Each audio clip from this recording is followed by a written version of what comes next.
Howdy folks, Nathan Adlin here with the Fast Lane Car and with TFL Now. You must be watching TFL Now because that's the only place where you can find Ask Nathan. And I have some good news for you.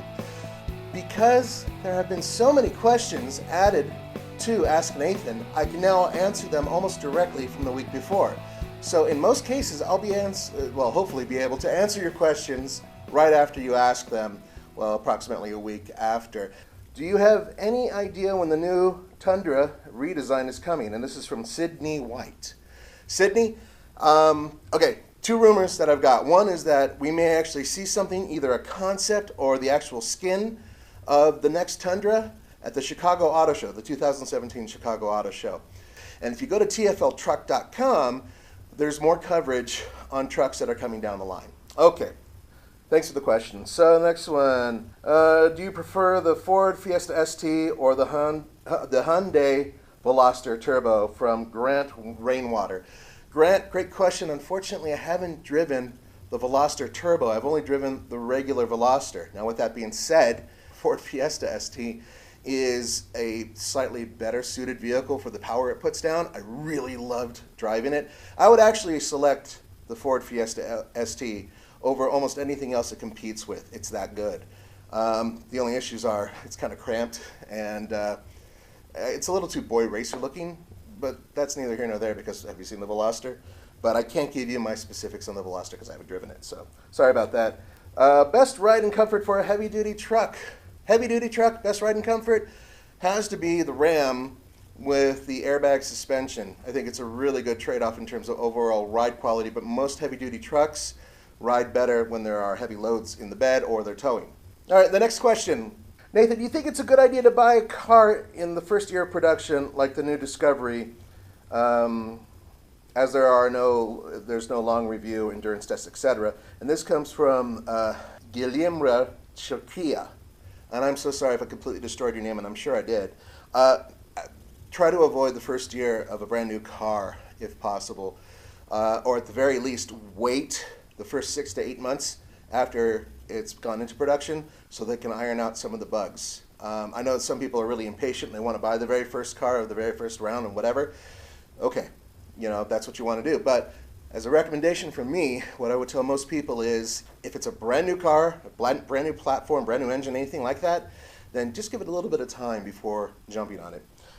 Thank you for the question. I'm sorry about screwing up your name. From PJ, the GLI or the new Elantra Sport. He's referring to it might be a girl, but I think PJ is referring to either the Volkswagen GLI or the Hyundai Elantra Sport. The Hyundai Elantra Sport, in my mind, is actually a more enjoyable vehicle to drive hard. So I would choose that because whichever one's more fun is the one I would choose. The GLI is great, don't get me wrong, but I like that Elantra Sport a lot. Over 200 horsepower coming out of a 1.6 liter turbocharged engine. Okay, here we go. You claim a half-ton truck for towing. This is from last week. He's referring to what I answered last week about towing with a half-ton truck, somebody who has jet skis or snowmobiles on a small trailer. And this comes from the Rooster 1122, and there's a lot of discussion about this. Well, I stand by what I said, which is, for towing even light loads, a half-ton truck is more desirable than a mid-size truck, even if your mid-size truck tows beautifully, like the GMC Canyon with the diesel, which is one of the best towing mid-size trucks out there. It won our awards and everything. Well, that truck still struggles when it's towing something big. Why? Because it's a small truck. If you have a larger truck with a larger footprint, it is easier to tow anything. I'm not trying to say don't tow with a mid-size truck. I am saying if you want to know the best size truck to tow, always go over. I mean, if you need to tow, especially if you tow often, go to the larger size. That's what I would recommend because, frankly, it's easier to tow. Okay, put that one to bed at least for now. Is the first generation Acura RDX a good car for a first car daily driver? And this comes from Yadavinier Gakal. Sorry once again about the name. Yes, actually it does make a really good first vehicle. They are very powerful, great turbocharged engine, a lot of fun to drive, fairly reliable. We're going to go and skip down to the last question because this actually is partially answered through Andre. The last question, hey Nathan, what is the best recovery board for trucks/SUVs? Cannot answer that.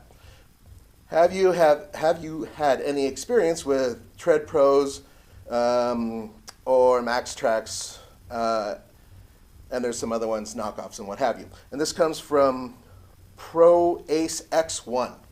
Well, no, I haven't used any of those. I've made homemade ones to get out of trouble. However, Andre was in the desert and had a large truck that he had to assist in getting out of the sand. It was stuck, and they used Max Tracks, and they worked brilliantly. Now, what Andre wanted me to relay to you is make sure whatever you get, whatever board you get, that it's matched to your truck. He's concerned that in some cases, smaller ones are purchased for larger vehicles and it won't work or it'll break. My point, I would highly recommend going and looking at consumer sites that talk about these things. Unfortunately, I've never used them. Okay, that's it for this week. I know I missed a few of your questions. I'll try to catch up on those next week. I'll see you next time.